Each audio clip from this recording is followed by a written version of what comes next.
కేంద్ర పౌర విమానయాన శాఖ మంత్రి అశోక్ గజపతిరాజు తిరుమల శ్రీవారిని దర్శించుకున్నారు. వీఐపీ ప్రారంభ దర్శన సమయంలో కుటుంబ సభ్యులతో ఆలయానికి చేరుకున్న మంత్రికి టీటీడీ అధికారులు స్వాగతం పలికారు. స్వామివారి దర్శనానంతరం పండితులు ఆశీర్వచనం పలికి శేషవస్త్రంతో సత్కరించారు.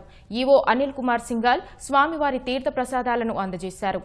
ఆంధ్రప్రదేశ్లో విమానయాన రంగం అభివృద్ధి బాగుందని మంత్రి అన్నారు. కూడా ఇక్కడ తిరుపతి ఎయిర్పోర్ట్ నుంచి వారు ఇది స్టార్ట్ చేస్తున్నారు యాక్టివిటీ. అయితే మనకి ఇక్కడ పొటెన్షియల్ బాగుంది. దాన్ని హార్నెస్ చేయడానికి స్ట్రాటజీస్ వర్కౌట్ చేయాలి.